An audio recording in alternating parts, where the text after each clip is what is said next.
Well, hello and welcome to this latest Breath of Fresh Air Shorty. I am Charles and I will be your host for today. So, before I start, I just wanted to say the reason why there was a webcast on Tuesday night is because, well, I got busy. Patrick Brackett was ready to do this with me, and I just been having a lot of things going on. Hopefully, in the next couple of weeks, I can tell you guys a little bit about what I've been going through. Nothing bad, just been really, really busy my way, but a lot of good has come out of it, and hopefully. By the time I'm able to tell you guys this news, then we could finally get on some of those things that I have been promising for a while in terms of different additions to the webcast. So, with that being said, let's get to some of these topics that we were going to talk about for this week. So, of course, obviously, Patrick posted a shorty, or there was a shorty posted done by Patrick on Monday. He actually did it a little bit, I guess. Well, he did it last weekend, but we posted it on Monday, and it was talking about some of the baseball playoffs. More on that in a minute, but I wanted to start real quick with some of the happenings in the NFL. So going back to week 3, you had the Atlanta Falcons, another salty subject for Patrick, blow another lead to the Chicago Bears this time. They were up 26-10 with about 7 minutes to go, and they lost 30-26. I don't understand how the Falcons coaching staff with Dan Quinn, I don't understand how they still have a job. It's crazy. I can't explain it, but they still do apparently. You have the Titans. More on them in a minute as well, but they beat the Minnesota Vikings 31-30. The Vikings are 0-3. The Patriots beat the Raiders 36-20. I think that score was. Arizona went down. They had 2-0 start, and then they came back and became the Cardinals again, losing to the Detroit Lions. And the Cowboys Seahawks game, that was a back and forth affair there. Seattle was able to pull it out. Dallas, well, they're Dallas. They either pull these games out or they don't. Something happens to where they just cannot get out of their own way. So, typical Dallas there. And then the Monday Nighter, or actually, go back before I talk about the Monday Nighter. We had the Sunday Nighter between the Green Bay Packers and the New Orleans Saints, and that was a shootout as well, but the Packers were able to pull that out 37-30, and they're 3-0 for the season. And then the Monday Nighter between the Kansas City Chiefs, Baltimore Ravens. Now, this game, a lot of people was looking forward to it for obvious reasons. One, you have the quarterbacks going up against one another. Patrick Mahomes for the Chiefs, Lamar Jackson for the Ravens. And this game could definitely have implications for who can get home field advantage in the AFC, although there's sporadic fan involvement with a lot of these games. Anyway, the Chiefs came out and beat Baltimore in Baltimore 34-20. Now, a lot of people, of course, is going to look at the quarterback play and they're going to compare Patrick Mahomes to Lamar Jackson. Here's the simple fact of the matter. As dynamic as Lamar Jackson is with his running ability and his throwing ability, he's just not quite at Patrick Mahomes' level. He's just not there yet.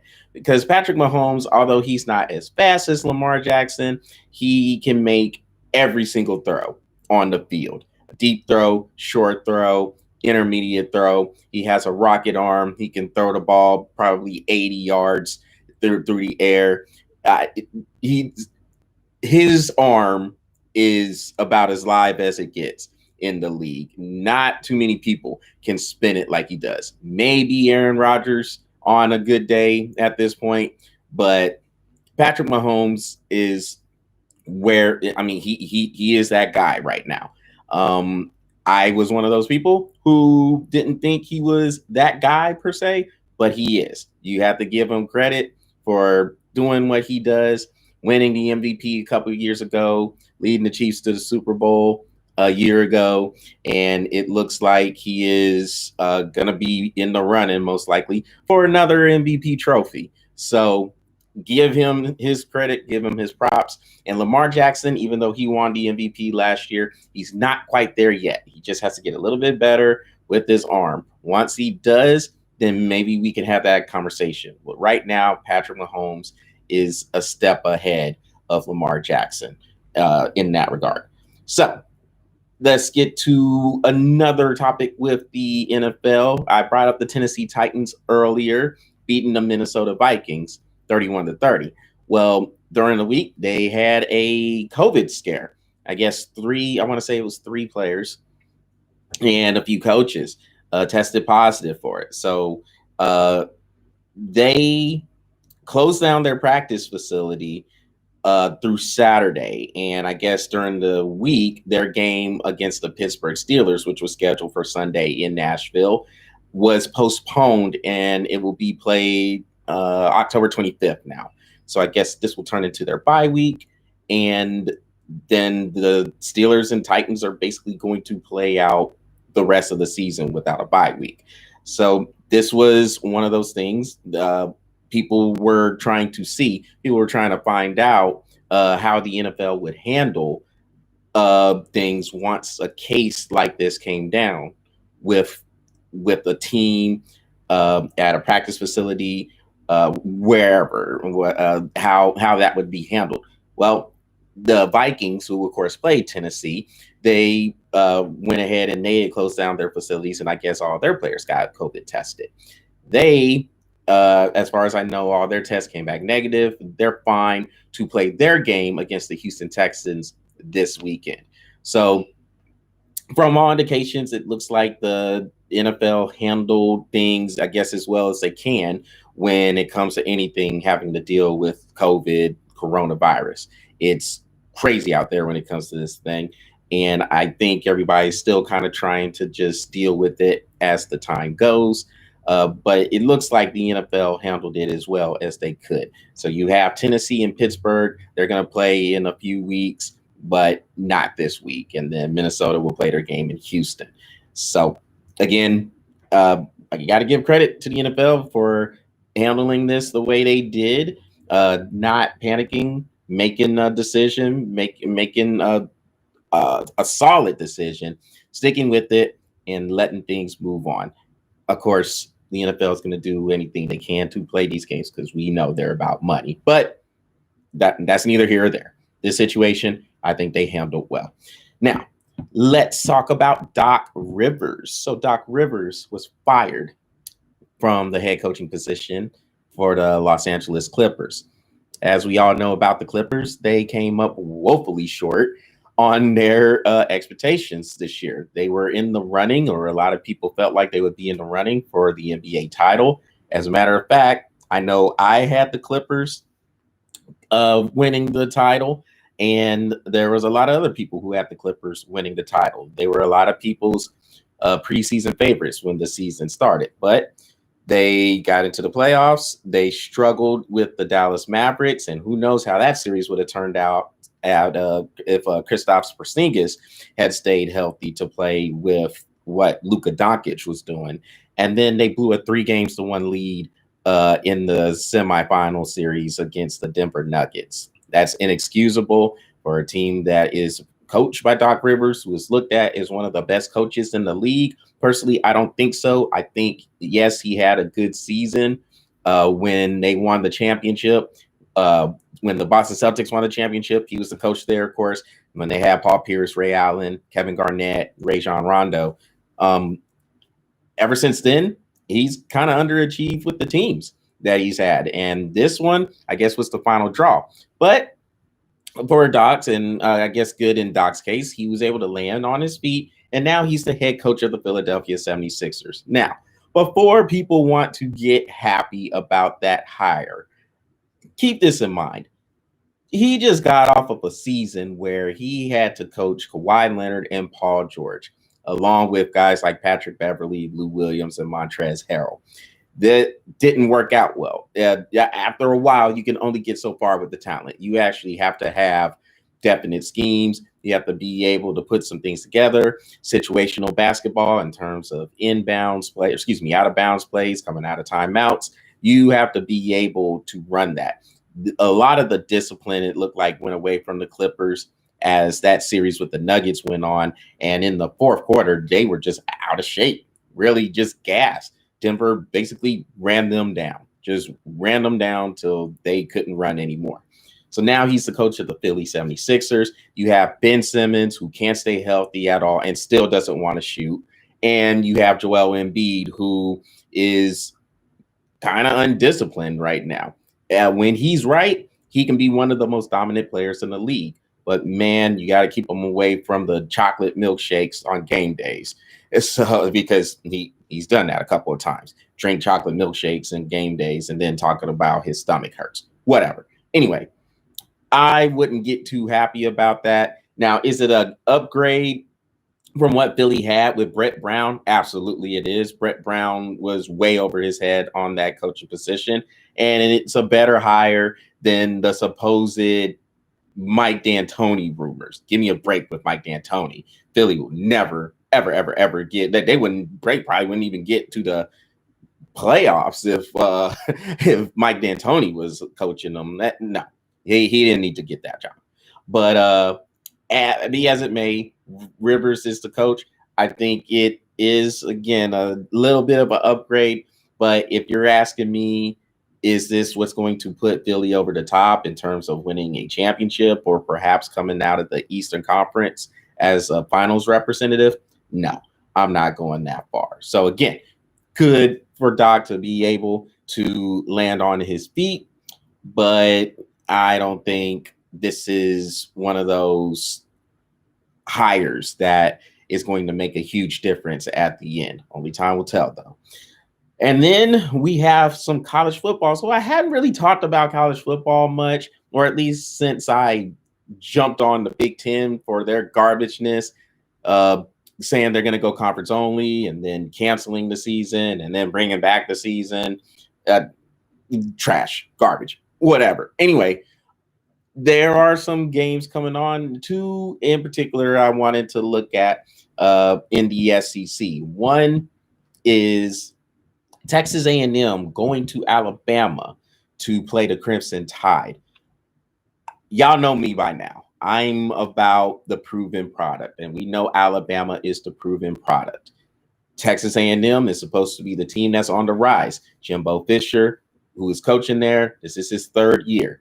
Now he got his recruits. He has most of his people in place. If there is ever going to be a time where they're going to make a move, this has to be it, and it has to start with this game coming up against Alabama this week. If you can go to Tuscaloosa and win this game, this could set Texas A&M up for maybe a big run. We will see. We know how tough the SEC is. Just because you play Alabama and perhaps beat Alabama, you still have to play Auburn. You still have to play LSU. You still have a potential SEC championship game if you make it that far against Georgia or Florida. It's still a lot to go through. But if you can knock off Alabama somehow, that is something that could definitely set you up for success. And also the game, the Deep South's oldest rivalry. Auburn will play Georgia this week. That game is in Athens. I feel like that game is going to be. Oh, by the way, before I get to that game, I think Alabama wins that game by 2 touchdowns. Still, they beat A&M by 2 touchdowns. This Auburn Georgia game, I think it's going to be not a defensive struggle, but I think it's going to be a tight, tightly contested game, as it always is between these two rivals. I'm going to pick Georgia to win this game. I'm going to give them 24-20 winning this game. Auburn, they're going to have strong defensive play. I don't know if their offense can do enough against Georgia. I think Georgia's offense can do a little bit more against Auburn's defense, and I guess that's what is giving Georgia the edge in my eyes. I think the defenses can kind of cancel each other out. Both of those defenses have good, strong defensive lines, good secondary play. Their linebacker play is solid as well. But I think Georgia has a little bit more firepower on offense. I think they will be able to put things away. And finally, with baseball, so you have this crazy playoff system that is going on with this abbreviated season that was 60 games. and you have teams playing 3-game series, and then they're advancing to the divisional series, and they're going to get into the bubble system as Patrick described last week, or excuse me, on Monday. So the American League teams, just to kind of rehash that, the American League teams are going to be in Southern California. The National League teams are going to be in Texas, in Houston, and in Arlington, of course, the suburb of Dallas-Fort Worth. So I'm looking at it. I think the Yankees have moved on. The Rays have moved on. I'll have to look at the National League a little bit. Hold on, give me a little bit to look at this. I know, see, I should have already had this pulled up, y'all. My bad. My bad.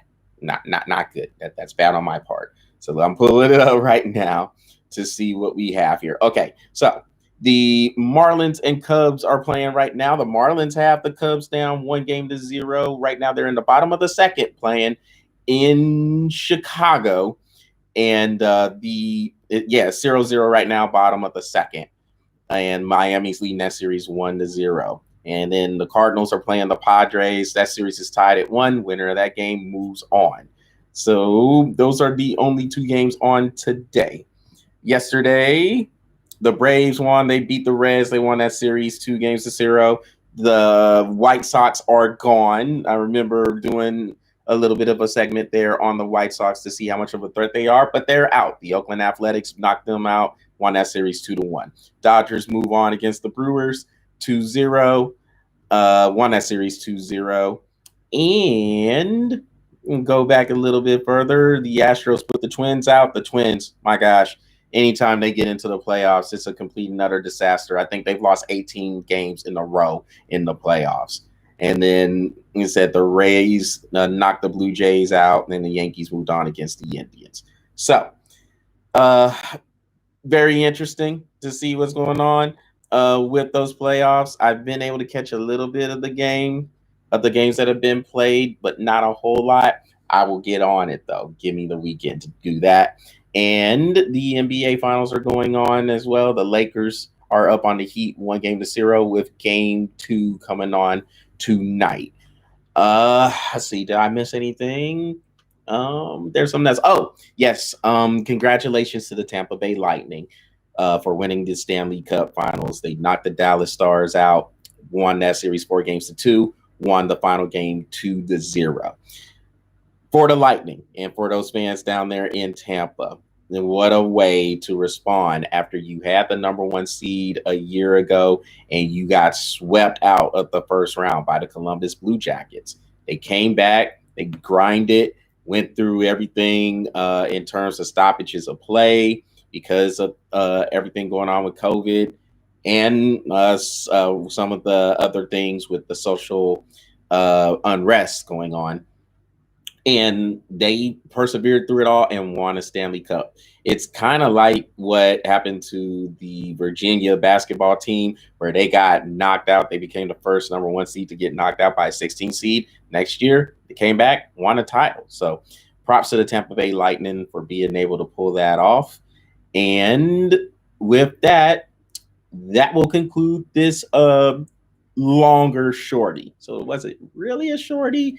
But I guess it's close to a shorty as you can get, considering all the stuff we had to talk about. So make sure you guys get on to the Breath of Fresh Air YouTube channel. Smash that subscribe button. Also, keep the likes coming on the Breath of Fresh Air Facebook page. You know us. You know how Patrick and I do. We like the feedback. We like the conversation with everybody. So continue to come our way with it, whether it's good, bad, or indifferent. It makes no difference to us. Let us know how we're doing, and we hope we can continue to expand this thing, keep it going, and just make this something you guys will like, and may hopefully grow to love. And the main thing is, even if it's not anything sports related, we just hope we can keep you entertained and you guys can laugh and y'all can smile a little bit watching the webcast. So with that, I hope everybody has a good weekend. Enjoy the sports that is out there. we will be back. Hopefully we can get back to Tuesday night, or get back to the Tuesday night webcast for next week. And I hope to have Patrick with me for that as well. And we will continue to put out a couple of shorties every now and again as well. So everybody take care. Have a good weekend. Be safe out there. And I look forward to talking to you guys again soon. Take care.